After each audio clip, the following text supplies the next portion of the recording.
দেখুন, সাধারণভাবে আমার এই অনুষ্ঠানে রাজনৈতিক দলের প্রতিনিধি হিসেবে যারা আসেন বা রাজনৈতিক দলের কথা বলতে আসেন, তাদের সমর্থক হিসেবে আসেন, তাদের নানা ধরনের তীক্ষ্ণ তীব্র সমালোচনার মুখে পড়তে হয়, অন্তত আমার কাছ থেকে। আজকে দিনটা কিছুটা অন্যরকম, তার কারণ যে দুজন রাজনৈতিক দলের সমর্থক প্রতিনিধি বা মুখপাত্র এসছেন, তাদের কাছে আমি দুটো ভালো লাগা নিয়ে যাব।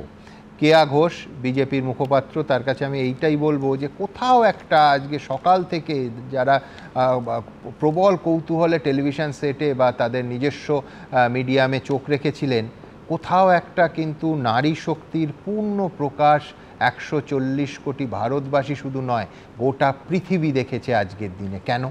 সেটা হচ্ছে কর্নেল সোফিয়া কুরেশি এবং উইং কমান্ডার ভূমিকা সিং, তারা গোটা ঘটনাটাকে বিশ্ববাসীর সামনে ব্রিফ করলেন। আমি বলছি, এটা নারী শক্তির উদযাপন শুধু নয়, ভারতের সেনাবাহিনী এবং ভারতীয় সক্ষমতা কোন স্তরে পৌঁছেছে তার নিঃসন্দেহে একটা অত্যন্ত সুচিন্তিত স্বাক্ষর আজকে রাষ্ট্রের তরফ থেকে বহির্বিশ্বের সামনে রাখা হলো। 1 নম্বর। 2 নম্বর, কর্নেল দাস সম্ভবত বলছিলেন যে এই জঙ্গিদের কিন্তু উদ্দেশ্য ছিল ধর্মের ভিত্তিতে গোটা ভারতবর্ষে একটা বিভাজন সৃষ্টি এবং একেবারে স্পষ্ট গোটা দেশে আগুন লাগানো। এই যে দুজন, এটা বারবার সেনাবাহিনীর প্রাক্তন আধিকারিকরা বলেন যে ভারত এক এবং অভিন্ন। আজকে প্রমাণ হয়ে গেল সেটা ধর্মের নামে ভারতীয় সেনাবাহিনীতে শুধু ভাগ করা যায় তা নয়, এ দেশটাকে ভাগ করা যায় না। ভারতবর্ষে বিভাজন করা যায় না। আজকে ভারতবর্ষের খুব অফিসিয়াল যে ব্রিফিং, তাতে কিন্তু একাধিক বার্তা ছিল, স্পষ্ট বার্তা, এবং কোথাও একটা ভারতবর্ষের সামর্থ্যের স্বাক্ষর। মানবে কেয়া? নমস্কার। সারা দেশবাসীর মতন আজকে আমারও কিন্তু হাসিটা একটু চওড়া। সুমন শুরুতেই শুরু করলেন আপনি জয় হিন্দ দিয়ে। আমি বলবো, এ জয় অবশ্যই ভারতের অন্তরাত্মার জয়। এই জয় ভারতীয়ত্বের জয়, এবং এ ভয় পাকিস্তানের। কি ভারত কি পারে তারা দেখে নিল। আমরা একটা কথা বলি না যে দুধ মাঙো তো ক্ষীর দেঙ্গে, কাশ্মীর মাঙো তো চির দেঙ্গে, সেটা আজকে অক্ষরে অক্ষরে দেখলো পাকিস্তান। 22 তারিখের বদলা 25 মিনিটে নিলাম আমরা। 25টা প্রাণের ভারতীয় নাগরিকের বদলা 25 মিনিটে নিলাম আমরা। 26টা প্রাণের বদলা 25 মিনিটে নিলাম আমরা। এই হচ্ছে ভারতীয় সেনা। আর সেই সেনার যারা প্রতিনিধি আজকে গেছিলেন, মহিলা দুজন, যার কথা সুমন আপনি একটু আগেই বললেন, কর্নেল সোফিয়া কুরেশি এবং উইং কমান্ডার ভূমিকা সিং। এটাই ভারতের অন্তরাত্মা। পাকিস্তান যেখানে 2025-এ মহিলাদের বোরখা পরিয়ে ঘুরে বেড়াচ্ছে, আর সেখানে ভারতবর্ষ দুজন মহিলাকে দিয়ে আজকের এই বিশ্বকে জানাচ্ছে যে কি ভয়ঙ্করভাবে হামলা করেছে পাকিস্তানের সন্ত্রাসবাদীদের আঁতুর ঘরে, তাদের কোমর ভেঙে গুঁড়িয়ে দিয়েছে। এটাই হচ্ছে নতুন ভারত, এটাই হচ্ছে মোদির ভারত, এটাই হচ্ছে চোখে চোখ রেখে উত্তর দেওয়ার ভারত। আমরা কয়েকটা তথ্য আমরা দেখছিলাম, যেগুলো আমরা বলছিলাম। মক ড্রিল নিয়ে আমরা শুনেছি সুমন। আমি অবশ্য মানে আজকে রাজনৈতিক কথা বলবো না, কিন্তু মক ড্রিল নিয়ে বিভিন্ন যারা ভোট বাক্সে দেখা যায় না, সোশ্যাল মিডিয়া বা মিডিয়া দেখা যায়, তারা মক করেছিলেন। প্রচুর রসিকতা হয়েছে। তারা আজকে কোথায়? আসলে তারা বুঝতেই পারেননি যে মক ড্রিলটা ছিল সিলেবাসে, কিন্তু পরীক্ষায় এসে গেল আজকে প্রত্যাঘাত অপারেশন সিঁদুর। যারা বলেছিল 22 তারিখে ওই মহিলাদের মাথার সিঁদুর মুছে মোদিকে যাকে বাতা দেনা, মোদির সরকার আজকে দুজন মহিলাকে পাঠিয়ে বিশ্ব দরবারে বার্তা দিয়েছে যে সন্ত্রাসবাদীদের আঁতুর ঘর আমরা কিভাবে ভেঙে গুড়িয়ে দিয়েছি। এটাই নতুন ভারত। আমার কালকে থেকে যখন রাত্রিবেলা, আমার মনে হয় বিনিদ্র রজনী, এখানে প্যানেলে যারা রয়েছেন ডেকোরেটেড আর্মি অফিসার, এবং সুমন আপনি সবাই রাত জেগেই ছিলেন। একজন পাকিস্তানি, আমি জানি না কিভাবে সে অন্য দেশ থেকে, হয়তো সে একটা আমার এক্সের পোস্টে সে একটা জবাব দিয়েছে। ছোট্ট মজার ঘটনাই বলছি। সে আমাকে, তার হ্যান্ডেলটার নাম হচ্ছে ফ্যান অফ ইমরান খান। সে আমাকে বলেছে তুম লোগো কো সবক সিখাएंगे। তো আমি তাকে খুব বিনীতভাবে জিজ্ঞেস করছিলাম যে স্যার, ইমরান খান সাহাব अब कैसे है? जो उनके साथ हुआ था सुन के बहुत बुरा लगा। সে আমাকে ব্লক করে দিয়ে পালিয়ে গেল। যে দেশ নিজের প্রাক্তন প্রধানমন্ত্রীকে রক্ষা করতে পারে না, সে দেশ ভারতের মতন বিশাল দেশ, যে কিনা এই মুহূর্তে মিলিটারিতে অর্থাৎ সৈন্য বহরে বিশ্বের মধ্যে চতুর্থ, তাদের সঙ্গে লড়াই করতে পারে? আর পরিশেষে কি বলবো সুমন, আমাদের এখানেও কিছু চিল শকুন রয়েছে যারা সকালে একটা পোস্ট করেছিলেন, তারপরে এডিট করেছেন সব ফেক ভিডিও বলে। আমি অনুরোধ করব মাননীয় অমিত শাহজিকে বা রাজনাথজিকে বা ভারতীয় সেনাবাহিনীকে, এরপর থেকে ওই মিসাইলের সামনে এদের বেঁধে যেন পাঠিয়ে দেওয়া হয়, একদম হাতে গরম প্রমাণ পেয়ে যাবে। আর শেষে একটা কথা বলি, আমাদের ভারত ঝুঁকতে জানে না, আমাদের ভারত চোখে চোখ রেখে জবাব দেবে। ভূমিকা সিং একটু আগে একজন বলছিলেন, যেটা সমীর গুহর স্ত্রী, যে সত্যি কথাই তো এটাই কি শেষ? আমার মনে হয় না, কারণ ভূমিকা সিং আজকে বলেছেন যে যদি বেয়াদব পাকিস্তান না শুধরে যায় তাহলে কিন্তু কপালে দুঃখ আছে। ঢাল নেই, তরোয়াল নেই, নিধিরাম সর্দার হয়েও না, দুঃখ আছে কপালে। নমস্কার, সবাই ভালো থাকবেন। জয় হিন্দ, বন্দে মাতরম, ভারত মায়ের জয় হোক। কিন্তু পাশাপাশি ভারতের তরফে এবং সেনাবাহিনীর তরফে একেবারে পরিষ্কার যে প্রত্যাঘাত, সেটাকে নিয়ন্ত্রিত প্রত্যাঘাত বলা হচ্ছে। আমি আবার বলছি যে যাতে কোল্যাটারাল ড্যামেজের নামে সাধারণ নারী পুরুষ, ঠিক যেটা পাকিস্তান কোনো প্রভোকেশন ছাড়া যেটা আমাদের সীমান্তে করেছে গত 24 ঘন্টার মধ্যে, এই হানার পরে 15 জন সাধারণ মানুষকে ফায়ারিং আর শেলিং করে মেরে ফেলেছে, ভারত কিন্তু সেই রাস্তায় হাঁটেনি। আমি এইখান থেকে যে দুজনের নাম এতবার এলো, আমি এরপর অনির্বাণের কাছে আসবো, ওর কাছেও আরেকটা ভালো লাগার অংশ শাসক আর বিরোধীর সম্পর্ক নিয়ে আসবো, কিন্তু তার আগে কর্নেল সোফিয়া কুরেশি এবং উইং কমান্ডার ভূমিকা সিং, তাদের দুজন নিঃসন্দেহে আজকে পৃথিবীবাসী এই দুজনের সঙ্গে পরিচিত হলেন। কিন্তু কারা তারা? তাদের কৃতিত্বের তালিকা কিন্তু দীর্ঘ। দেখুন, অপারেশন সিঁদুরে গুঁড়িয়ে দেওয়া হলো একের পর এক পাক জঙ্গি ঘাঁটি। কিভাবে পাকিস্তানের মাটিতে ঢুকে হামলা চালালো ভারতীয় সেনা, দেশবাসীর সামনে তার পুঙ্খানুপুঙ্খ বিবরণ দিলেন সেনাবাহিনী ও বায়ুসেনার 2 মহিলা officer. On our actions earlier this morning, Colonel Sophia Qureshi and Wing Commander Vyomika Singh, I will request them to share some details regarding Operation Sindoor with all of you. পুরুষদের মেরে নারীদের ছেড়ে দিয়ে কটাক্ষ করে কার্যত নারী শক্তিকে খাটো করে দেখিয়েছিল জঙ্গিরা। তাদের অবহেলার চোখে দেখানোর চেষ্টা করেছিল, পাল্টা ভারত বুঝিয়ে দিল নারী শক্তি কি। তার জঙ্গি ঘাঁটি ধূলিসাৎ করার বর্ণনা দিলেন 2 মহিলা অফিসার। सुप्रभात देवियों और सज्जनों, मैं कर्नल सोफिया कुरैशी और मेरे साथ विंग कमांडर व्योमिका सिंह आज आपको 6 से 7 मई 2025 की रात 1:05 से 1:30 बजे के बीच भारतीय सशस्त्र बलों द्वारा अंजाम दिए गए ऑपरेशन सिंदूर के बारे में जानकारी देंगे। Operation Sindoor was launched by Indian Armed Forces to deliver justice to the victims of Pahalgam terror attack and their families. 9 terrorist camps were targeted and successfully destroyed. Colonel Sofiya Qureshi ভারতীয় সেনার সিগন্যাল কোরের officer, 3 দশকেরও বেশি সময় ধরে ভারতীয় সেনাবাহিনীর সঙ্গে যুক্ত। 2016 সালের প্রথম মহিলা হিসেবে 18টি দেশের সামনে ভারতের সামরিক মহড়ায় নেতৃত্ব দিয়েছিলেন সোফিয়া। 2006 সালে কঙ্গোয় রাষ্ট্রপুঞ্জের শান্তিরক্ষা অভিযানে সামরিক পর্যবেক্ষক হিসেবে গুরুত্বপূর্ণ দায়িত্ব পালন করেন। हमारी बेटियों ने जो हमारे देश के लिए, हिंदुस्तान के लिए किया है, उस हमें बहुत खुशी है। ভারতীয় বায়ুসেনার উইং কমান্ডার ভূমিকা সিং প্রকৃত অর্থেই আকাশকন্যা। 2500 ঘন্টারও বেশি সময় উড়ানের অভিজ্ঞতা রয়েছে ভূমিকার। চেতক, চিতার মতো কমব্যাট হেলিকপ্টার উড়িয়েছেন। 2004 সালে ভারতীয় বায়ুসেনায় হেলিকপ্টার পাইলট হিসেবে যোগ দেন। 2017 সাল থেকে উইং কমান্ডার হিসেবে সাফল্যের সঙ্গে দায়িত্ব পালন করছেন। और ये जो 2 महिला अफसर आज आई हैं ब्रीफिंग के लिए, ये भी एक उसी ऑपरेशन सिंदूर का ही एक, जिसको कहते हैं ना, रिप्रेजेंटेशन है। ये महिला शक्ति डायरेक्ट करेगी ऑपरेशंस, कोऑर्डिनेट करेगी ऑपरेशन, उन ऑपरेशंस के ऊपर ब्रीफ करेगी जो आपके आतंकवादियों के खिलाफ हमारा देश कर। পহেলগাঁওয়ে বেছে বেছে হিন্দুদের খুন করে ভারতে ধর্মীয় বিভাজনের চেষ্টা করেছিল পাকিস্তান। পাল্টা প্রত্যাঘাতের পর কর্নেল সোফিয়া কুরেশি ও উইং কমান্ডার ভূমিকা সিংকে সাংবাদিক বৈঠকের সামনে এনে ভারত বুঝিয়ে দিল সবার আগে দেশ। আমাদের সর্বধর্মস্থল বলে আমাদের একটা জিনিস আছে, যেটা আর্মিতে আমরা ফলো করি, এবং সেটাই তুলে ধরা হয়েছে। যেখানে আপনি একটা আমার মহিলার সিঁদুর মুছে দিলেন, আমরা কিন্তু সেইভাবে কাজ করি না।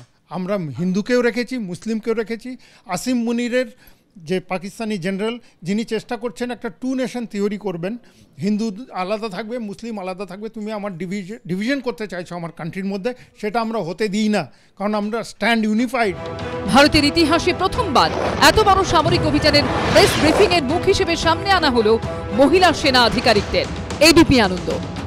দেখুন, অনির্বাণের কাছেও আরেকটা ভালো লাগা নিয়ে আসবো, তার কারণ ভারতবর্ষের আসল শক্তি হচ্ছে যে ধরুন এত বড় একটা দেশ, এতগুলো রাজনৈতিক দল, এতগুলো সংকীর্ণ রাজনৈতিক স্বার্থ হয়তো থাকে এবং এত রাজনৈতিক তরজা চাপানুতর, কিন্তু দেশ যখন সংকটে তখন শাসকের পাশে দলমত নির্বিশেষে সমস্ত রাজনৈতিক দল এসে দাঁড়ায়। এবং এটাই 2025-এ প্রথমবার আমরা দেখছি তা নয়।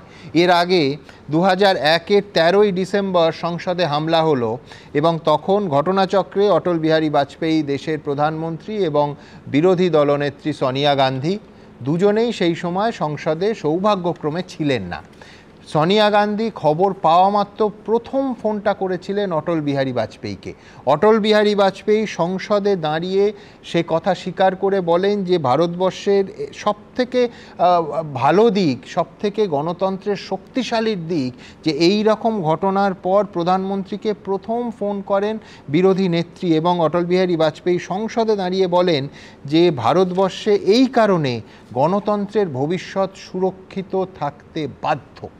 বাজপেয়ীজি এর আগে 1974 সালে যখন বিরোধী হিসেবে সংসদে ছিলেন আর ইন্দিরা গান্ধীর নেতৃত্বে পরমাণু বোমা পরীক্ষা হয়েছিল, তখনও বিরোধী থাকা সত্ত্বেও সমর্থন করেছিলেন। সেই ঘটনাও, সেই উদাহরণও তুলে ধরেন। এইটা দেশের সংকটে, দেশের স্বার্থে শাসক বিরোধী তাদের অনেক রকম ডিফারেন্সেস, অনেক রকম তফাৎ থাকতে পারে, মতাদর্শগত তফাৎ, রাজনৈতিক সংঘাত, ভোটের প্রতিদ্বন্দ্বিতা, কিন্তু সমস্ত কিছুর ঊর্ধ্বে উঠে আজকে এই মুহূর্তে কিন্তু পরস্পরের পাশে। আমি দ্রুত একবার অটল বিহারী বাজপেয়ী সংসদে দাঁড়িয়ে তাঁর অতীত থেকে, তাঁর রাজনৈতিক কেরিয়ারের মধ্যগগন থেকে ঠিক কি বলেছিলেন একবার দেখাবো। 1974 में सदन में था जब श्रीमती इंदिरा गांधी के नेतृत्व में परमाणु परीक्षण किया गया था। हमने उसका स्वागत किया था, प्रतिपक्ष में थे फिर भी स्वागत किया था, क्योंकि देश की रक्षा के लिए वो किया गया था। অনির্বাণ নিশ্চয়ই মানবে যে আজকে 2025-এর ভারতবর্ষও কিন্তু এর ব্যতিক্রম নয়। তার কারণ আপনারা দেখেছেন, ইনফ্যাক্ট পরশুদিন তাই নিয়ে বিস্তারিত এই অনুষ্ঠানেই আমরা আলোচনা করেছি যে অ্যাক্টিং প্রাইম মিনিস্টার বলে দেশের স্বরাষ্ট্রমন্ত্রী অমিত শাহকে একেবারে কটাক্ষ রাজনৈতিক আক্রমণ করেছিলেন মমতা বন্দ্যোপাধ্যায়, আগেও বহুবার করেছেন, বিজেপির তরফ থেকেও প্রচুর আক্রমণ এসছে। কিন্তু আজকে সেই স্বরাষ্ট্রমন্ত্রীর আমন্ত্রণে সমস্ত রাজ্যের মুখ্যমন্ত্রীদের একটা অত্যন্ত গুরুত্বপূর্ণ বৈঠক হয়। সেই বৈঠকের সব জিনিস আলোচনার মধ্যে নিয়ে আসা আমাদের উচিত নয় রাষ্ট্রীয় সুরক্ষার স্বার্থে, কিন্তু বহু ক্ষেত্রে রাজ্য পূর্ণ সহযোগিতার কথা বলেন। মমতা বন্দ্যোপাধ্যায় অমিত শাহকে আশ্বস্ত করেন, আবার উল্টো দিক থেকে অমিত শাহ মমতা বন্দ্যোপাধ্যায়কে আশ্বস্ত করেন যে কেন্দ্র রাজ্য রাজনৈতিক তফাৎ, বিরোধী শাসিত রাজ্য হতে পারে, কেন্দ্রে একটি সরকার চলতে পারে, কিন্তু এক্ষেত্রে পরস্পরের পাশে অত্যন্ত দায়িত্বশীল ভূমিকা পালন করা হবে। এই রাজ্যের ক্ষেত্রে আমি আবার বলছি, বিস্তারিত আমি বলবো না, কিন্তু নেপাল সীমান্ত, সেখানে একটা উদ্বেগের মেঘ আছে, চিকেন স্নেকের কাছে আপনারা জানেন, সেই নিয়ে বিস্তারিত আলোচনা হয়। প্রত্যেক রাজ্য তাদের সীমান্ত নিয়ে আলোচনা করে। মমতা বন্দ্যোপাধ্যায় বাংলাদেশের দীর্ঘ সীমানা নিয়ে আলোচনা হয়। কিন্তু আমি আবার বলছি, আমি ডিটেলসে যাব না, কিন্তু বটম লাইন হচ্ছে যে এত বিভেদের মধ্যেও কেন্দ্রের শাসক এবং রাজ্যের শাসক মুখোমুখি বসে আলোচনা এবং পরস্পরকে 99% নয় 100% সহযোগিতার আশ্বাস। আমার কাছে খুব বড় ব্যাপার এটা। অনির্বাণ, জয় হিন্দ, ভারতীয় ঐক্য জিন্দাবাদ। আজকে আমরা আমাদের সেনাবাহিনীর যে অপারেশন এবং তারপরে যে সাংবাদিক সম্মেলন দেখলাম, একটা কথা বলতেই হয়, এই জঙ্গিরা, পাকিস্তান আশ্রিত এই জঙ্গিরা হয়তো ভেবেছিল যে কিছু বুলেট দিয়ে আমাদের কিছু মানুষকে ঝাঁঝরা করে দিয়ে তারা বোধহয় ভারতের গোটা সমাজটাকে ঝাঁঝরা করে দেবেন, সাম্প্রদায়িক বিষাক্ত করে তুলবেন, কিন্তু তারা জানতো না যে এই ভারতবর্ষের যে ঐক্য তা তাদের ওই কয়েকটি বুলেটের সামনে মাথা নত করার জন্য তৈরি হয়নি। আমরা বিদেশ সচিব বিক্রম মিশ্রির কথাও শুনেছি, তিনি পরিষ্কার স্পষ্ট ভাষায় বলেছেন যে এদের লক্ষ্যই ছিল এই হত্যাকাণ্ডের মাধ্যমে আসলে 26 জনকে শুধু মৃত্যু মুখে পতিত করা নয়, বরং গোটা ভারতবর্ষের যে সামাজিক রাজনৈতিক ঐক্যর কথাও আমি বলবো, সেইটাকে মৃত্যু মুখে পতিত করা। আপনি সুমনদা 100% সঠিক বলেছেন। আমাদের যতগুলি রাজনৈতিক দল আছে একে অপরের সঙ্গে আমাদের তীব্র প্রতিযোগিতা আছে, কেয়াদির সঙ্গে আমার তীব্র প্রতিযোগিতা আছে, ছিল, থাকবে। কিন্তু যখন বহির্শত্রুর আক্রমণের প্রসঙ্গ আসছে, আমি দর্শকদের কাছে ক্ষমা চেয়ে নেব, আজকের দিনে অন্তত আমি কোনো রকমভাবেই কোনো রাজনৈতিক বিতর্কে গিয়ে কোনো রকম কারো যদি মনোরঞ্জন হয়ে থাকে রাজনৈতিক বিতর্কের কারণে, সেটা আমি আজকে করতে পারবো না। কারণ যে মুহূর্তে দাঁড়িয়ে জঙ্গি ঘাঁটি ধ্বংসের প্রসঙ্গ উঠে আসে, আমি আবেদন জানাবো ভারত সরকারের কাছে, এইটা যেন শেষ না হয়, এটা যেন শুরু হয়। এই শুরু দিয়ে আজকের যে জঙ্গি ঘাঁটি ধ্বংসের যে অপারেশন, সেটা দিয়ে যে শুরুটা আজকে আপনারা করলেন, সূত্রপাত যেটা আপনারা করলেন, আমি আশা করব সমস্ত রাজনৈতিক দলের প্রতিনিধিকে নিয়ে আক্ষরিক অর্থেই সর্বদলীয় বৈঠক ডেকে মাননীয় প্রধানমন্ত্রী রণনীতি নির্ধারণ করুন, কৌশল নির্ধারণ করুন। আমি যোগ করি, কালকেই সর্বদলীয় বৈঠক ডাকা হয়েছে তৃণমূলের তরফ থেকে, সুদীপ বন্দ্যোপাধ্যায় সেখানে অংশগ্রহণ করবেন। ঠিক, সমস্ত রাজনৈতিক দলকে সঙ্গে নিয়ে আপনি কৌশল ঠিক করুন এবং এই সন্ত্রাসবাদের যে শিকড়, একটু আগে ব্রিগেডিয়ার ঘোষ, যদি আমার নামটা ভুল না হয়ে থাকে, উনি যথার্থ বলেছেন যে পাকিস্তান এমন একটি রাষ্ট্রে পরিণত হয়েছে যারা এই মৌলবাদকে, সন্ত্রাসবাদের পেছনে ধোঁয়া দিতে দিতে নিজেদের দেশটাকে তো ধ্বংস করে ফেলেইছে। তাদের এখন বিষ নজর পড়েছে আমাদের দিকে, শুধু এখন পড়েছে নয়, বহু দশক ধরেই রয়েছে। কিন্তু এই জিনিস আমরা আর সহ্য করতে পারি না। আমাদের আভ্যন্তরীণ রাজনৈতিক যা প্রতিযোগিতা, প্রতিদ্বন্দ্বিতা আমরা আমাদের মতো বুঝে নেব, কিন্তু সেখানে পাকিস্তানকে, তাদের সন্ত্রাসবাদকে আমরা নাক গলাতে দিতে পারি না, দেব না। ভারত সরকারকে আবেদন জানাচ্ছি, এর শেষ আপনারা দেখে ছাড়ুন, আমরা প্রত্যেকে আপনাদের সঙ্গে রয়েছি, এইটুকুই বলার। আবারও বলছি, জয় হিন্দ, ভারতীয় ঐক্য জিন্দাবাদ, ভারতবর্ষ জিন্দাবাদ। ধন্যবাদ। ধন্যবাদ অনির্বাণ।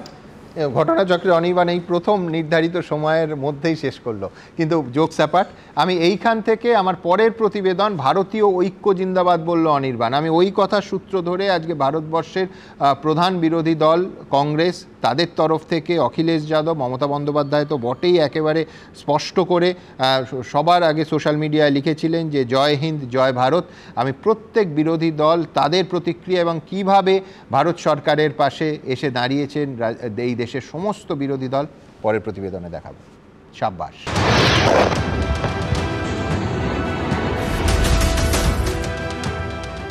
হামলার পাল্টা প্রত্যাঘাত, রক্তের বদলা রক্ত। সিঁদুর বোঝার বদলা নিতে মাঝরাতে অপারেশন সিঁদুর। পেহেলগাঁওয়ে পৈশাচিক হামলার 15 দিনের মাথায় প্রতিশোধ নিল ভারতীয় সেনা। পাকিস্তানকে শিক্ষা দিতে তাদেরই মাটিতে থাকা জঙ্গি ঘাঁটিগুলি পরপর দুর্মূশ করে দেওয়া হলো। এই প্রেক্ষাপটে সম্পূর্ণভাবে ভারতীয় সামরিক বাহিনীর পাশে দাঁড়িয়েছে कांग्रेस सह विरोधीरा। वर्किंग कमेटी में हमारा डिस्कशन हुआ, पूरा समर्थन, full support to our forces, best wishes to them, much love to them, complete support from the Congress party. Operation Sindoor तहत पाकिस्तान और पाकिस्तान ऑक्युपाइड कश्मीर के आतंकी ठिकानों पर साहसिक और निर्णायक कार्रवाई करते हुए मुंहतोड़ जवाब दिया है। गोटा देश যখন ঘুমিয়ে ঠিক তখনই অ্যাকশনে নামে ভারতীয় সেনা। বহু প্রতীক্ষিত প্রত্যাঘাতের পর এক্স হ্যান্ডেলে পোস্ট করে মুখ্যমন্ত্রী লেখেন জয় হিন্দ, জয় ভারত। প্রত্যাঘাতের পর ভারতের সীমান্তে বাড়তি সতর্কতা জারি করা হয়েছে। মমতা বন্দ্যোপাধ্যায় সহ বিভিন্ন রাজ্যের মুখ্যমন্ত্রী, মুখ্য সচিব ও ডিজিপিদের সঙ্গে জরুরি বৈঠক করেছেন কেন্দ্রীয় স্বরাষ্ট্রমন্ত্রী অমিত শাহ। সবাই একসাথে কাঁধে কাঁধ মিলিয়ে এই লড়াইতে আমরা যারা লড়াই করছি পহেলগাঁওয়ের বিরুদ্ধে, টেরোরিজমের বিরুদ্ধে, সন্ত্রাসের বিরুদ্ধে, তারা কাঁধে কাঁধ মিলিয়ে লড়াই করব। এই সময় আমাদের মধ্যে কোনো বিভেদ যেন না হয়। সবাই আমরা দেশের পক্ষে, এই মানসিকতা নিয়ে কাজ করার সিদ্ধান্তই হয়েছে। নিরীহ পর্যটকদের রক্তে ভিজেছিল বৈশরণের মাটি। 15 দিনের মাথায় কড়াইগঞ্জায় হিসেব বুঝে নিল ভারতীয় সেনা, বায়ুসেনা, নৌবাহিনী। हमें अपनी सेना पर, हमें अपनी आर्म फोर्सेस पर पूरा भरोसा है।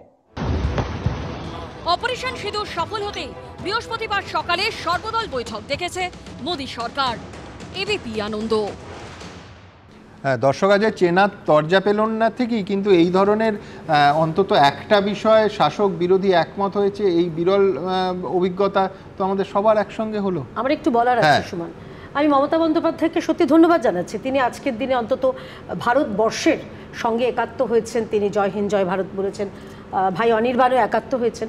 কিন্তু আমার মমতা বন্দ্যোপাধ্যায়ের কাছে একটা জিজ্ঞাসা রয়েছে যে উনি কি ওনার দুর্বিনীত মুখপাত্র, আমি জানি না এখন অবশ্য অফিসিয়াল মুখপাত্র কিনা, তাকে কিছু বলবেন কুণালবাবু, যিনি দিনের পর দিন বিতান অধিকারীর সদ্য বিধবা স্ত্রীকে কিভাবে আক্রমণ করেছেন, কিভাবে নিজে করেছেন, থার্ড পার্টিকে দিয়ে করেছেন, নিজে যে একটা চ্যানেল চালান, ওয়েব চ্যানেল চালান, সেখানে তাকে আক্রমণ করা হয়েছে, সেটা নিয়ে কি ক্ষমা চাইবেন? দেখুন, একটা কথা বলি, আজকের দিনের জন্য আমরা কেউ ভারতের সঙ্গে কি বললেন যেন আন্তরিক হয়েছেন নাকি, এটা বিজেপির মনে হতে পারে, কারণ তারা এই যুদ্ধ ইত্যাদি সময়ে তাদের হঠাৎ করে ভারত প্রেমের কথা মনে পড়ে। কিন্তু ৩৬৫ দিন বা লিপিয়ারে ৩৬৬ দিনই আমরা ভারতীয়ই থাকি, আমরা কোন রকম হিন্দু মুসলমানের বিভাজনে তো চাই না। ভারতীয়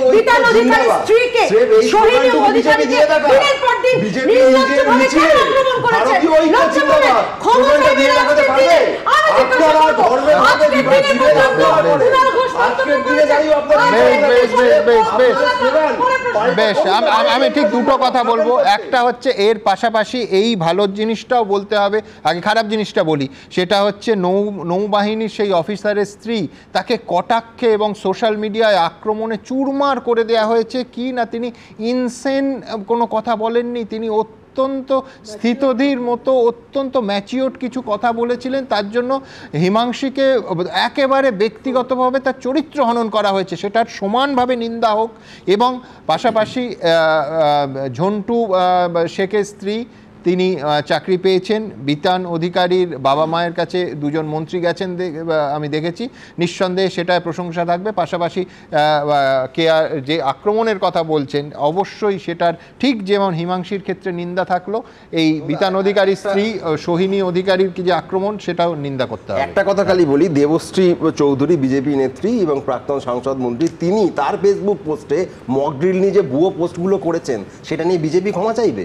তার তো দায়িত্বশীল পদে থাকা একজন ব্যক্তি যে ভুয়ো পোস্ট করেছিলেন, তার জন্য কত মানুষের মনে প্যানিক ছড়াতে পারে, তার জন্য কত মানুষ ভয় পেতে পারেন, আতঙ্কিত হতে পারেন, এই বোধ বিজেপির আছে।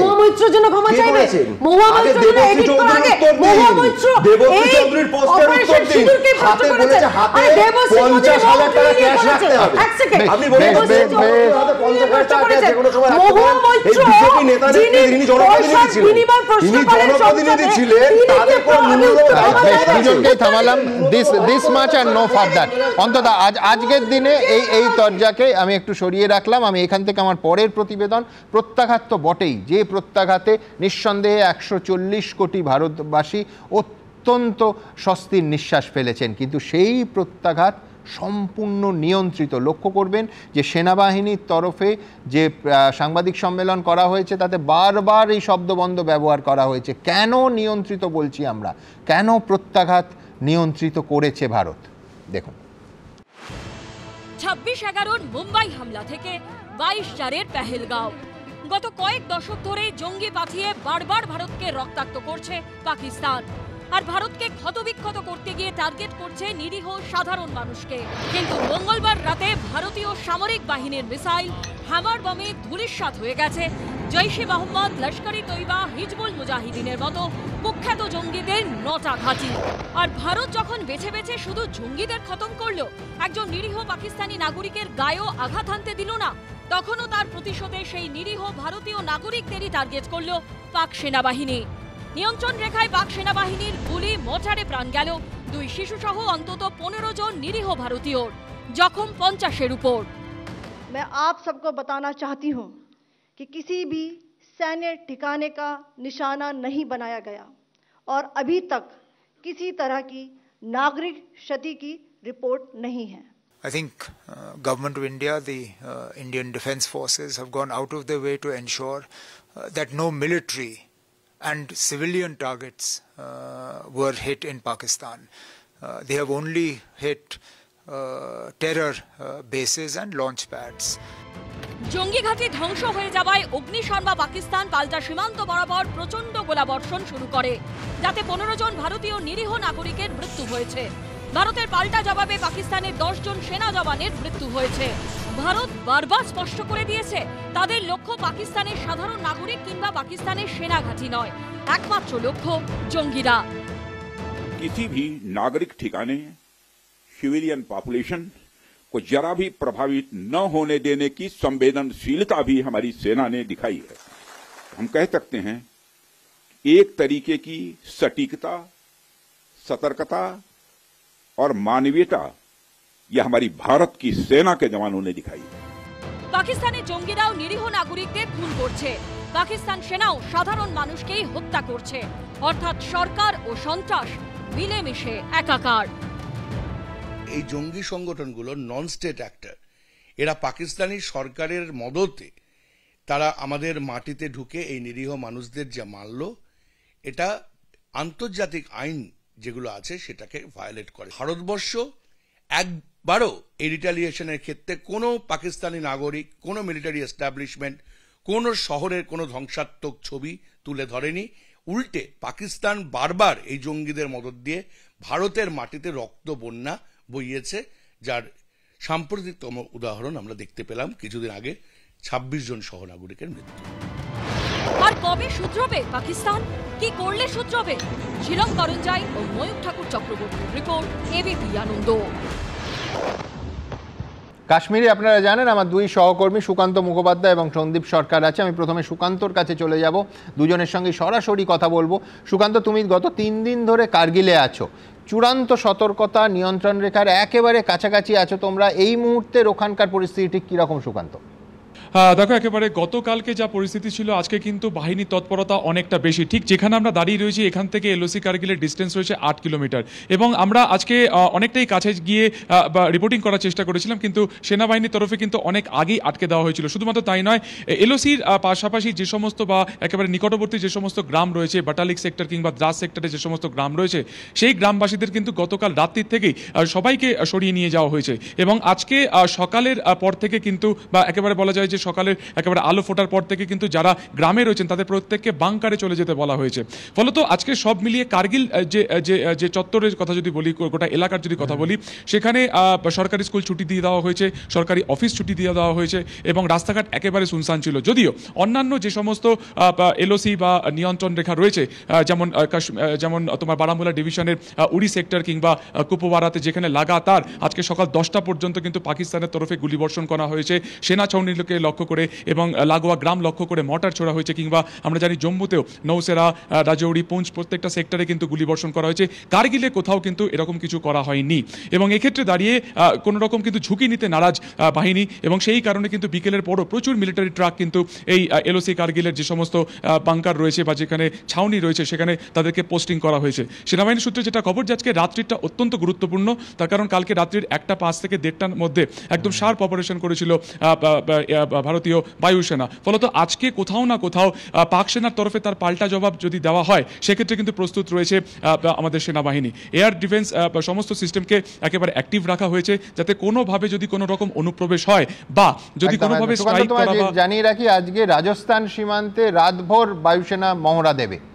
একেবারে দেখো ঠিক এটাই, কারণ সেনাবাহিনীর তরফে কিন্তু কোনো রকম ঝুঁকি তারা নিতে চাইছেন না, কারণ আমরা জানি যে গতকালকে এই একেবারে এয়ার স্ট্রাইকের পর থেকে প্রত্যেকটি জায়গাতে কিন্তু সীমান্ত লাগোয়া গ্রামগুলোকে একেবারে লক্ষ্য করে গুলি চালানো হয়েছে এবং মর্টার ছোড়া হয়েছে, যার জেরে প্রায় 15 জন ভারতীয় নাগরিক তারা কিন্তু প্রাণও খুঁয়েছেন, এবং তার পাল্টা হিসেবে অবশ্যই ভারতীয় সেনাবাহিনীর তরফে তার পাল্টা জবাব দেওয়া হয়েছে, এবং যেখানে 10 জন পাক সেনারও মৃত্যু হয়েছে। ফলত কোথাও না কোথাও এই যে গোটা সুপরিকল্পনা, অর্থাৎ গত 2 সপ্তাহ ধরে যে পরিকল্পনা এবং শার্প অপারেশন, তারপরেও কিন্তু বাহিনীর তরফে তার পাল্টা যে পাকিস্তানের তরফে জবাব দেওয়া হবে তার জন্য কিন্তু আলাদা রকম প্রস্তুতি রয়েছে। ফলত আজকে রাতটা অত্যন্ত গুরুত্বপূর্ণ।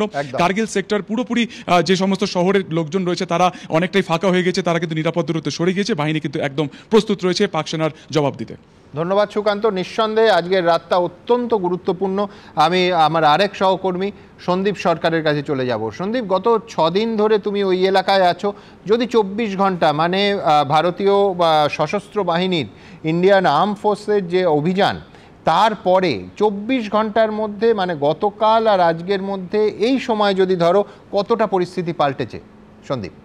পরিস্থিতি অনেকটাই পাল্টে গিয়েছে সুমনদা। তার কারণ হচ্ছে যে কোনোভাবে আত্মতুষ্টি যাতে গ্রাস না করে সেই বিষয়টা মাথায় রাখতে হচ্ছে, কেননা এত বড় একটা হামলার পরে তার পাল্টা একটা প্রতিরোধ আসবে এটা কিন্তু আশঙ্কা করা হচ্ছে, এবং সেটা কিছুটা অংশে আজকে সকাল থেকে বিভিন্ন যে নিয়ন্ত্রণ রেখা বরাবর যে গ্রামগুলি রয়েছে সেই গ্রামগুলির ওপরে পাকিস্তানের গোলা আছড়ে পড়েছে, বহু মানুষের মৃত্যু হয়েছে, বহু সম্পত্তি নষ্ট হয়েছে। সেই জায়গায় দাঁড়িয়ে ভারত পাল্টা প্রত্যুত্তর দিয়েছে, তাতে আরও 10 জন পাক সেনার মৃত্যু হয়েছে। কিন্তু এই ঘটনাটার পরে যাতে কোনোভাবেই পরিস্থিতি হাতের বাইরে না যায় সে কারণে পুরো জম্মু কাশ্মীর জুড়ে হাই অ্যালার্ট মোড রয়েছে। শুধুমাত্র কাশ্মীরের বুকে আমরা দেখেছি যে প্রত্যেকটি সরকারি দফতর, সরকারি ভবন, গুরুত্বপূর্ণ কার্যালয়, সমস্ত জায়গাতে, তা কেন্দ্র সরকারি হোক বা রাজ্য সরকার হোক, আদালত হোক, সমস্ত জায়গাতে কিন্তু মোতায়েন করে রাখা হয়েছে, কোথাও সিআরপিএফ, কোথাও বিএসএফ। আমি এই মুহূর্তে শ্রীনগরের রাস্তায় হাঁটছি এবং আমি দেখতে পাচ্ছি যে শ্রীনগরের রাস্তাতে কিন্তু এইভাবেই প্রতি বলতে পারো 50 মিটার অন্তর অন্তর এইভাবেই কিন্তু সশস্ত্র বাহিনী মোতায়েন করে রাখা হয়েছে।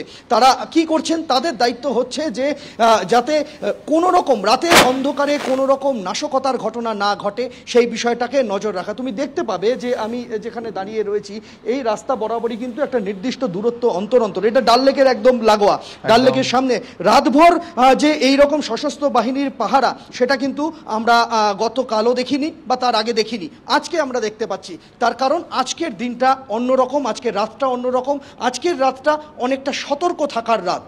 সুমনদা, একদম নিঃসন্দেহে আজকের রাতটা এবং পরবর্তী বেশ কয়েকটা রাত ভারতের সতর্ক থাকার রাত। আবার বলছি, ভারতীয় সশস্ত্র বাহিনীর কালকের অভিযানের পর নিঃসন্দেহে চ্যালেঞ্জটা খুব বড়। এই মুহূর্তে যা খবর পাচ্ছি সেটা হচ্ছে পাকিস্তানের প্রধানমন্ত্রী তিনি পাকিস্তানকে অ্যাড্রেস করে একটা ভাষণ দেবেন এবং সেখানে ভারতের এই আক্রমণের জবাব কিভাবে দেবেন তাই নিঃসন্দেহে সেই দিকে আমাদের নজর থাকবে। আমি এইখানে এই প্রত্যাঘাত ভারতের তরফে যেটা, তারপর পাকিস্তানের কি প্রতিক্রিয়া পরের প্রতিবেদনে আপনাদের দেখাবো। দেখুন, মাঝরাতে 25 মিনিটে ঝোড়ো অপারেশন, আর তাতেই পাকিস্তানের ভেতরে থাকা জঙ্গি ঘাঁটি ধুলোয় মিশিয়ে দিয়েছে ভারতীয় সেনা। মুখ থুবড়ে পড়া পাকিস্তানের এয়ার ডিফেন্স সিস্টেম এই হানা ধরতে অবধি পারেনি, আর এখন ভারতের স্ট্রাইকের পর দিশেহারা অবস্থায় ফাঁকা হুমকি হুঁশিয়ারি দিতে শুরু করেছে তারা। বুধবার জাতীয় নিরাপত্তা পরিষদের বৈঠকে পাক সেনাকে পূর্ণ স্বাধীনতা দিয়েছেন প্রধানমন্ত্রী শাহবাজ শরীফ। ভারতের প্রত্যাঘাতের পর বুধবার বৈঠকে বসে পাকিস্তানের জাতীয় নিরাপত্তা পরিষদ। সেখানে ছিলেন পাকিস্তানের ক্যাবিনেট মন্ত্রী, রাজ্যের মুখ্যমন্ত্রীরা, সমস্ত বাহিনীর প্রধান এবং সিনিয়র আধিকারিকরা। সেখানে ভারতের স্ট্রাইকের জবাব দেওয়ার জন্য স্বাধীনতা চায় পাক সেনা। তাতে শাহবাজ শরীফ বলেন সেনার পূর্ণ স্বাধীনতা রয়েছে। এই প্রেক্ষাপটে প্রশ্ন উঠছে, এরপর তাহলে কি পাকিস্তান কি ফের ভারতের ক্ষতি করার রাস্তায় হাঁটবে? জঙ্গি ঘাঁটিগুলোকে আক্রমণ করা হয়েছে আর ওরা বলছে যে আমাদের সার্বভৌমত্ব আক্রমণ করা হয়েছে। ওদের তো থাকা উচিত ইন্টারন্যাশনাল টেরোরিজম একেবারে শেষ করার জন্য ভারতবর্ষের পাশে। তো ওরা বলছে না কেন যেটা ভায়োলেট করা হয়েছে? এবং এই যে জঙ্গিদের মারা হয়েছে ভারতবর্ষ বেশ করেছে, এবং আমি মনে করি ভারতবর্ষ বেশ করেছে। দরকার হলে 26 জনের মৃত্যুর প্রতিশোধে যদি আবারও করতে হয় ভারতবর্ষ আবারও করবে। ভারত অবশ্য বুঝিয়ে দিয়েছে তারা যে কোনো পরিস্থিতির জন্য তৈরি। आने वाले किसी भी इवेंट के लिए हमें तैयार रहना होगा और हमें यह सुनिश्चित करना होगा कि हमारी तैयारियां युद्ध स्तर की हों। It must be said that the Indian Armed Forces are fully prepared to respond to Pakistani misadventures, if any, that will escalate this situation. New Delhi পরিষ্কার বুঝিয়ে দিয়েছে তারা সংঘাত চায় না, কিন্তু পাকিস্তান উত্তেজনা তৈরি করলে ভারত চুপ করে থাকবে না। पाकिस्तान आधारित आतंकवादी मॉड्यूल्स पर हमारी खुफिया निगरानी ने संकेत दिया है कि भारत के विरुद्ध आगे भी हमले हो सकते हैं। अतः इनको रोकना और इनसे निपटना दोनों को बेहद आवश्यक समझा गया। আমেরিকা, ইংল্যান্ড, চীন এবং আরব মুলুক সহ বিভিন্ন দেশের এনএসএদের সঙ্গে বৈঠক করে ভারতের অবস্থান স্পষ্ট করে দিয়েছেন ভারতের জাতীয় নিরাপত্তা উপদেষ্টা অজিত ডোভাল। আমাদের ক্রুজ মিসাইল গেল, এটা তো সাবসনিক মিসাইল, এটা তো ওরা ব্রাহ্মসও ইউজ করেনি, which is a supersonic missile. তো এটা সাবসনিক মিসাইল গেছে, ওরা ওটাকে ধরতে পারেনি।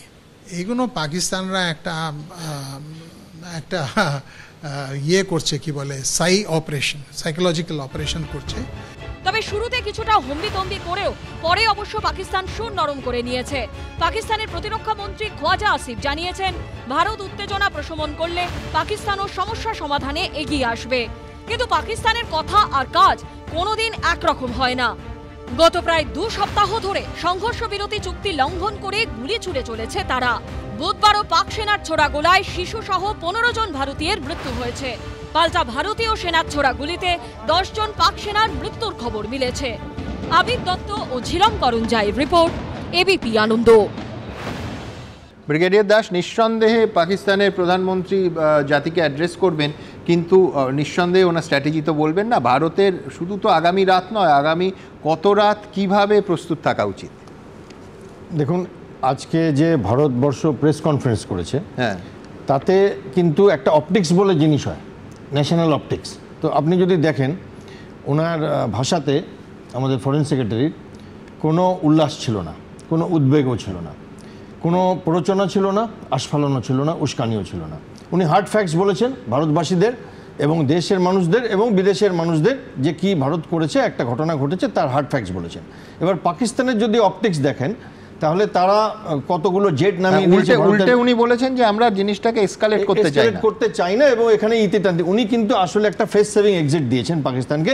মুখ রক্ষা করতে যদি চায় যে ওরা অ্যাটাক করেছিল, আমরা প্রত্যাঘাত করেছি, ইউনাইটেড নেশনও ওদেরকে বলেছে, তো ব্যাপারটা মিটে যায়। কিন্তু পাকিস্তান কি করবে সেটা আমরা সবাই এখনো জানি না, কারণ পাকিস্তানে যারা মন্ত্রীরা কথা বলছে তারা ব্যক্তিগতভাবে পাকিস্তানের কেউ না।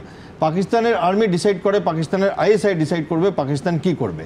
এবার পাগল যারা হয় তারা তো করতেই পারে, তারা অনেক সময় বুঝতেও পারে না যে নিজের ক্ষতিটা কোথায় হয়। আমার মনে হয় কোথাও ভারতবর্ষ সেটাই চায়, বিশেষ করে ভারতের এখন আর্মি, নেভি, এয়ারফোর্সের যে সিচুয়েশন, আমাদের যা ক্যাপাবিলিটি, মানে আমরা একটা ফুল অ্যান্ড ফাইনাল যদি হয়ে যায়, সো ইটস গুড। এখানে আমি আরেকটা ছোট্ট কথা বলবো। আমরা জানেন সারা চাকরি জীবন একটা জিনিস শুনে আসছি যে stable and developing Pakistan is good for India. আমার মনে হয় কোথাও আমাদের একটা ভুল হচ্ছে। আমরা তো 40 বছর ধরে ওইটা ট্রাই করলাম, স্টেবল অ্যান্ড ডেভেলপিং পাকিস্তান, লাভ তো কিছু হলো না। আমার ব্যক্তিগত মতামত, unstable, poor, insecure and afraid Pakistan is good for India. এবং তাহলে কি হবে যে তারা নিজেদের রুটিটা কোথায় আসবে, যেটা উনি বললেন একটু আগে, যে ব্রেকফাস্টটা খেয়েছে, রাত্রিরে কি খাবে সেটা চিন্তা করবে, তাহলে তারা এইটা করবে না। এবং সেটার দিকে যদি আমরা এগাতে পারি, আমার মনে হয় একটা পলিসি চেঞ্জ করতে হবে ভারতবর্ষকে। একটু তো আমরা দেখতেও পাচ্ছি সেটা, যেভাবে আমরা জলের বন্ধের আর নানান রকম আমদানি রপ্তানি বন্ধ করছি। বাট পাকিস্তান যেই স্টেবল হয়ে যাবে, সঙ্গে সঙ্গে তারা কোথাও থেকে টাকা ধার করে আবার এই ভারত বিরোধী মানসিকতাটার একটা রচনা, মানে খুব তরল করে বললে যে মেরেছো কলসির কানা তবে কি প্রেম দেব না, এই নীতি আর চলবে না। আমি দেবাশিস দাকে কোট করব, সেটা হচ্ছে ফুল অ্যান্ড ফাইনাল একটা ব্যবস্থা দরকার, ওয়ান্স অ্যান্ড ফর অল। এই সন্ত্রাসবাদ, এই জঙ্গি রাষ্ট্র প্রতিবেশীর কাছ থেকে, প্রতিবেশী তো পাল্টানো যাবে না, কিন্তু কোনোভাবে এই সন্ত্রাসবাদের কোমরটা ভেঙে দিতে হবে। ব্রিগেডিয়ার সান্যাল কি বলেন, ভারতের সামনে কি উপায় এবং পাকিস্তানের প্রত্যাঘাতের ঠিক কোথায় কিভাবে সম্ভাবনা দেখছেন? ইন্ডিয়াকে কি করতে হবে এটা পাকিস্তান আমাদের অলরেডি বলে দিয়েছে। পাকিস্তানের ন্যাশনাল ফিলসফি আর ওয়ার ফিলসফি হচ্ছে ডেথ বাই 1000 কাটস। 1971 ওয়ার হারার পরে ওরা বুঝে গেছে ইন্ডিয়ার সাথে কোনোদিন মিলিটারিলি পারবে না। ইন্ডিয়াকে কি করে আস্তে আস্তে ঠোকর মারতে মারতে ধ্বংস করবে। আমি একটু অন্য জায়গায় যেতে চাই, লড়াই করার ক্ষমতা। আমরা মিলিটারি হিস্ট্রি পড়ি, এইসব পড়ি, একটা দেশের লড়াইয়ের একটা ক্ষমতা আছে, কতটা অ্যামিউনিশন আছে, স্টক কোথায় আছে, এইসব এটা আছে। আমরা এটাকে বলি war wasted reserves. Second world ওয়ারে ওয়ার ওয়েস্টেড রিজার্ভস 100-150 দিনের হতো, এখন কমে গেছে। পাকিস্তানের কাছে কিছুদিন আগে, মাসখানিক আগে 7 দিনের ওয়ার ওয়েস্টেড রিজার্ভস ছিল। তার মানে লড়াই করার ক্ষমতা ছিল শুরু 7 দিন, এখন সেটা কমে 4 দিন হয়েছে। ইন্ডিয়ার ওয়ার ওয়েস্টেড রিজার্ভস 49 ডেজ।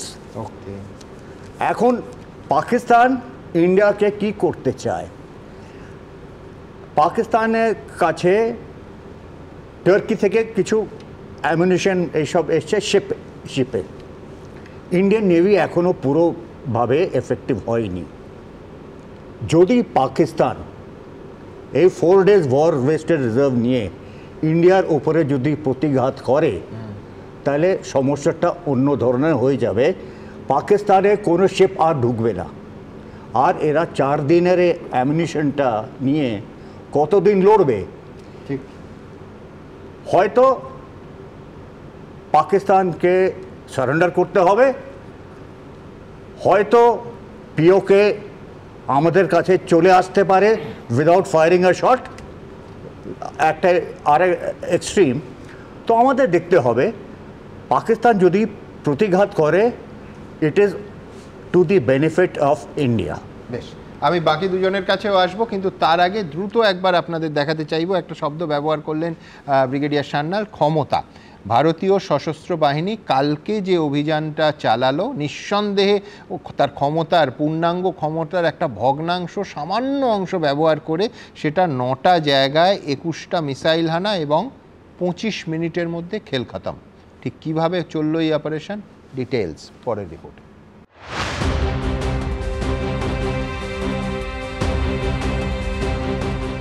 পেহেলগাঁওয়ে 25 ভারতীয়ের খুনের বদলায় 25 মিনিটেই খেল খতম।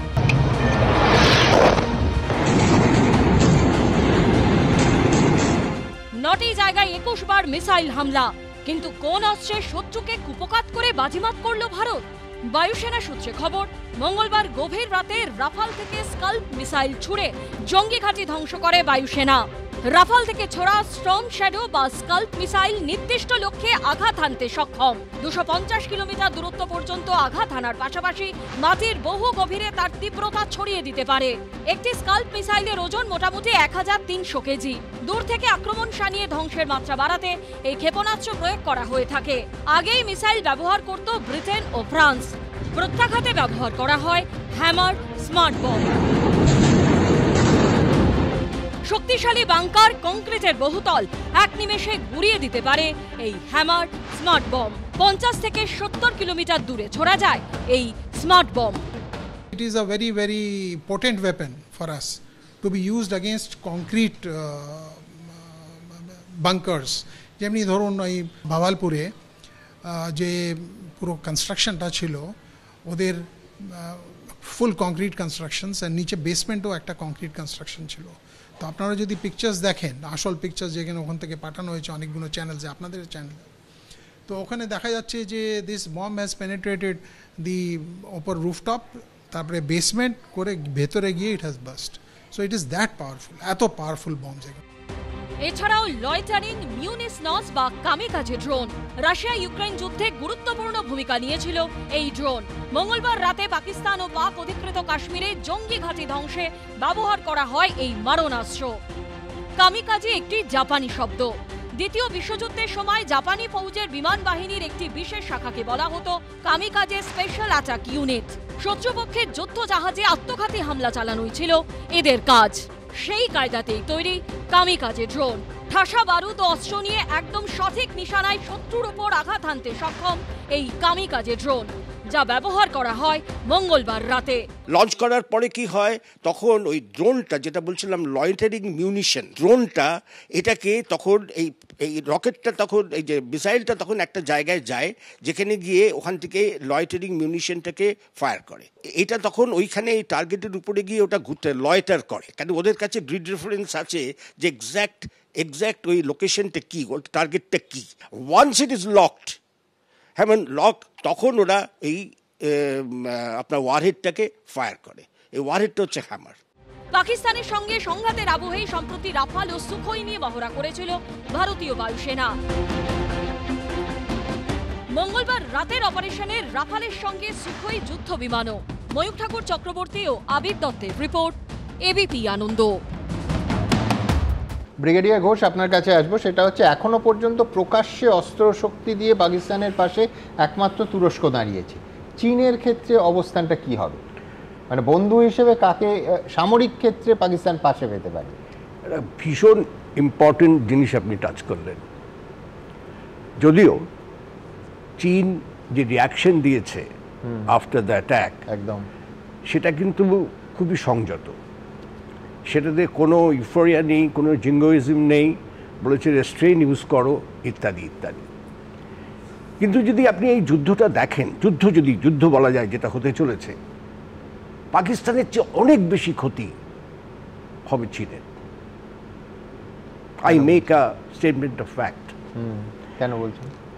এই কারণে বলছি যে পাকিস্তানের 80% of their mongerings are Chinese. এখন পৃথিবীতে যে কটা বিজনেস আছে তার মধ্যে one of the most paying business হচ্ছে ওয়ার। যেমন ফার্মাসিউটিক্যাল আছে, অয়েল আছে, সেরকম war. America, Russia, Britain, France, Germany, they have got a huge involvement into this. China is untested. চায়নার সমস্ত ইকুইপমেন্ট যেগুলো ওরা বানায় সেগুলো ওয়ার টেস্টেড নয়। whereas all these, ধরুন আমাদের দেশে যে বিমানগুলো আছে, জাগুয়ারি বলুন কি মিরাজি বলুন কি সুখয়েস বলুন, মিগস বলুন কি রাফালস বলুন, এরা সবাই ওয়ার টেস্টেড। সারা পৃথিবীর শ্রেষ্ঠ সমস্ত বিমান দেশ কিনেছে কোনো সময়। আর চায়নার কাছে যে বিমান আছে, যদিও ওরা ক্লেম করে it is 4.5 generation aircraft, this particular aircraft J-17 যেটা ওদের মেন, তার মেন ফ্রেম বানায় চায়না, তার ইঞ্জিন বানায় রাশিয়া, আর তার এভিওনিক্স করে ইউরোপিয়ান কান্ট্রিজ। কুকুরের লাং, শুয়োরের কিডনি, এই একটা মিলিত pro. This particular equipment was used by Myanmar just the other day. And the entire Myanmar fleet was grounded, sir. The airframe is unstable. And that's the equipment which Pakistan is going to use. The stake is that if it fails, ওরা কি জন্য পাকিস্তানকে এগুলো দেয়? যেমন America কেন ইসরায়েলকে এত জিনিসপত্র দেয়? কেন ইসরায়েল হচ্ছে ওদের ম্যানিকুয়েন, শোকেস। ওরা ওই অস্ত্রগুলোকে ইউজ করে আর আমরা দৌড়ে দৌড়ে গিয়ে ওগুলো কিনি, পারফরম্যান্স রিপোর্ট দেখিয়ে অন্য দেশে বিক্রি করি। দ্য জেমস ম্যাগাজিন এগুলো আসে আর আমরা তাদের জিএসকিউআর এন্ড জিএস মানে এগুলো সরি এর টার্মিনোলজি, বাট ওগুলো আমরা দেখি, সেই দেখে লিখিতভাবে আমরা তখন গিয়ে ওই ইকুইপমেন্টগুলো কেনার চেষ্টা করি। That was the intention, that is the intention of China. They were trying, so they wanted probably an all-out war into this where this can be demonstrated. Point taken. Fairly rich. Colonel দাসের কাছে আমি আসবো, সেটা হচ্ছে আমার brigadier ঘোষের কথা শুনে না ওই সুকুমার রায়ের কিম্ভূত কবিতাটা মনে পড়ে যাচ্ছিল। কিন্তু কালকে যেটা হয়েছে সেটা হচ্ছে এই মিসাইল হানার যে অ্যালার্ট করার যে সিস্টেম, সেটাও চায়না থেকে পাকিস্তান নিয়েছে, সেটাও কার্যত কাজ করেনি। তো এই মুহূর্তে আন্তর্জাতিক পরিস্থিতিতে যেমন আমি ইসরায়েলের রিয়াকশান দেখছিলাম, ভারতের পাশেই দাঁড়িয়েছি। চীনের ক্ষেত্রে এখনো পর্যন্ত নিঃসন্দেহে সংযত, কিন্তু পাকিস্তান বন্ধু হিসেবে খুব সংক্ষেপে জানতে চাইব কাকে পাশে পেতে পারে। দেখুন, আমি এটা নিয়ে অ্যানালাইসিস করেছি। চায়নার সাথে যে পাকিস্তানের সম্পর্ক, এটা যেটা স্যার আরেকদিন বলেছিলেন যে চায়নার একটা বিশাল ইনভেস্টমেন্ট হয়েছে চাইনিজ পাকিস্তান ইকোনমিক করিডর, যেটা গাদোয়ার পোর্ট থেকে জিনজিয়াং প্রভিন্সে কাজগারে আছে। 2000 কিলোমিটার 6 লেন রোড বানিয়েছে, কিন্তু বালুচিস্তান লিবারেশন আর্মি ওটাকে একদম নন ফাংশনাল করে রেখেছে। ওরা ভারতকে ব্লেম করে, ভারতে কোনো প্রমাণ নেই, কিন্তু ওরা ভারতকে ব্লেম করছে। যাই হোক, তো এইটা চায়নাকে মেনে নিতে হবে। যদি বালুচিস্তান স্বাধীন হয় আর ভারত যদি ডিপ্লোম্যাটিক্যালি এটা বলে যে তুমি বালুচিস্তানের সঙ্গে চুক্তি করে নিও, আর গিলগিট বাল্টিস্তান দিয়ে যে তুমি ঢুকেছো এটা আমার জায়গায়, আমাকে ট্যাক্স দিও, কারণ ওরাও যোগাযোগ করে নেবে। কারণ ইট ইজ দ্য ইতিহাসের একটা সুবর্ণ সুযোগ পাকিস্তানকে 4-5 টুকরো করে দেওয়া। হ্যাঁ, আর চায়নার সবচেয়ে বড় সমস্যা হচ্ছে, যেটা আমরা অনেকেই জানি না, জিনজিয়াং প্রভিন্স হচ্ছে মুসলিম ডমিনেটেড, এবং ওখানে ইস্ট তুর্কিস্তান মুসলিম লিবারেশন আর্মি অ্যাক্টিভ। ওরা চাইনিজ ইসেদের আঘাত করেছে অনেকবার, এবং ওদের 2% মুসলিমের 90% থাকে জিনজিয়াং প্রভিন্সে। এখন চায়না ওদের ডিরেডিকালাইজেশন করছে, লক্ষ লক্ষ ওদের ধরে নিয়ে ক্যাম্পে করছে, বলছে তোমরা মুসলিম পোশাক পরতে পারবে না, মুসলিম নাম রাখতে পারবে না, ওদের টিং টং পিং পাং যে নাম আছে সেই নাম রাখতে হবে, নামাজ পড়তে হলে তোমার ওই মসজিদের ভিতরে ঢুকে বাইরে পড়ে পাবলিক প্লেসে পড়তে পারবে না, নানান রকম রেস্ট্রিকশন। কারণ আমি গিয়েছিলাম এখন লেহ লাদাখে, ওদের এখানকার যারা মুসলিম, আমার ড্রাইভার ছিল সিরিং হাসান, ও বললো ওপারের ওরা এসে তো আমাদের দেখে অনেক বলে যে তোমরা কত ভালো আছো, ওখানে এরকম সমস্যা। তো চায়না চায় পাকিস্তানটা স্প্লিট হোক, কারণ মুসলিম মিলিটেন্সির ব্রিডিং সেন্টার হচ্ছে পাকিস্তান। এইখান থেকে নিঃসন্দেহে আমরা আশার আলো পেলাম, কিন্তু এইখানে আমি আবার এই অনুষ্ঠান যখন শুরু করেছিলাম বলেছিলাম যে ইতিহাসের যুগ সন্ধিক্ষণে আমরা দাঁড়িয়ে আছি, একেবারে বর্তমান পরিস্থিতি সেই দিকে ইঙ্গিত করছে। কিন্তু আপনারা কি বলছেন? আপনারা জানেন আমাদের ভেরিফাইড এক্স অ্যাকাউন্ট সঙ্গে সুমন @IAM প্রচুর মন্তব্য, আমি দ্রুত কয়েকটা মন্তব্য নিয়ে নেব। অয়ন ঘোষ তিনি লিখছেন, অপারেশন সিঁদুর শুধু একটা মিশন নয়, রক্তে লেখা প্রতিজ্ঞা। সোমনাথ মুখোপাধ্যায় লিখছেন, সিঁদুরের দাম অনেক, পাকিস্তানকে বুঝিয়ে দিল ভারত, জয় হিন্দ। রঞ্জিত বিশ্বাস লিখছেন, পাকিস্তানের স্বভাব লুকিয়ে পেছন থেকে আঘাত করা, আমাদের সতর্ক থাকতে হবে।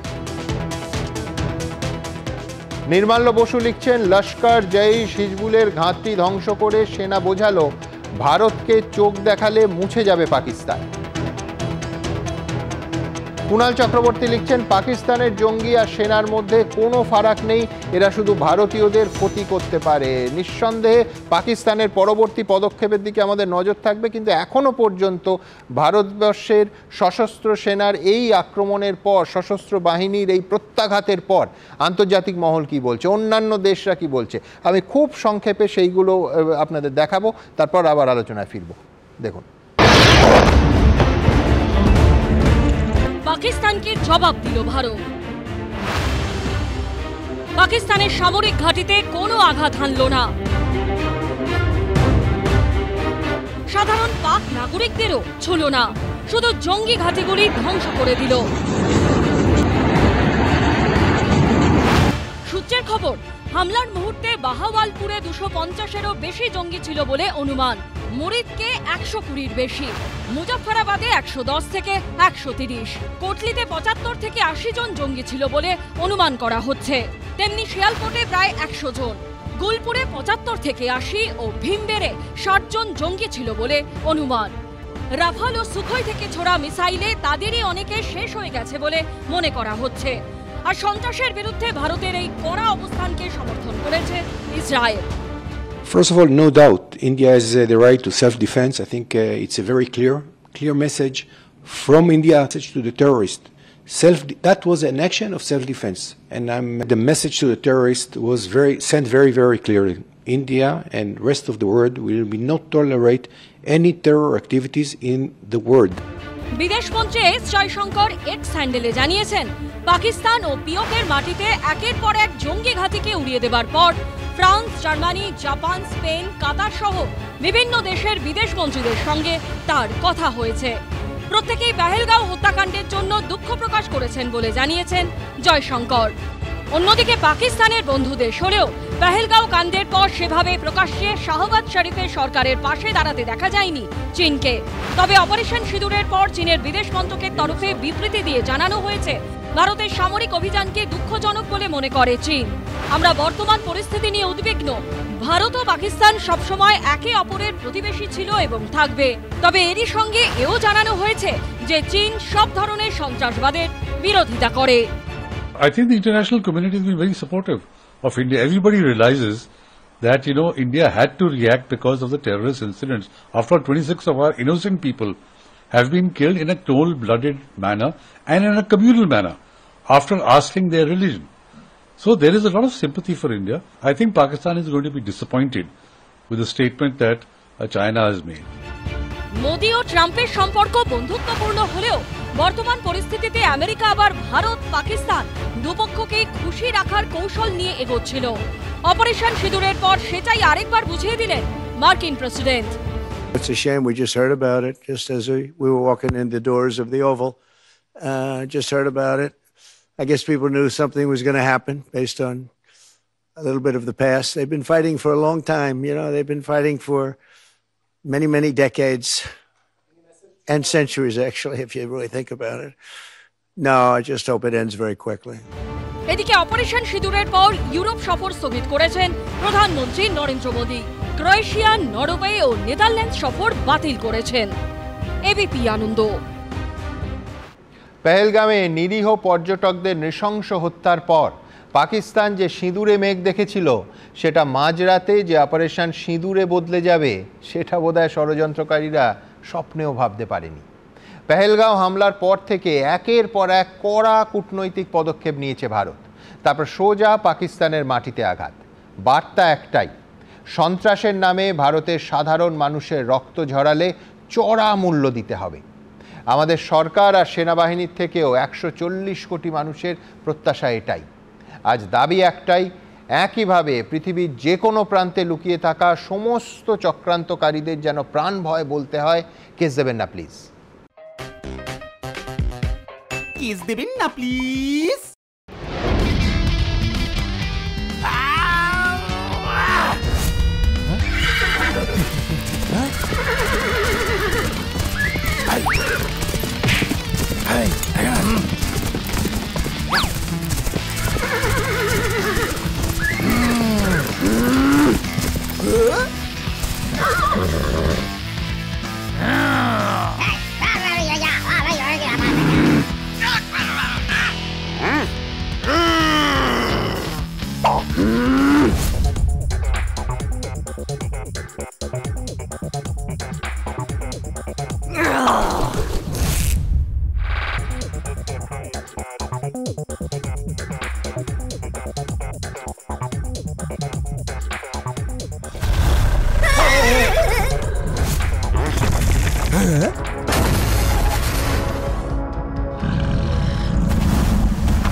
কেস দেবেন না প্লিজ।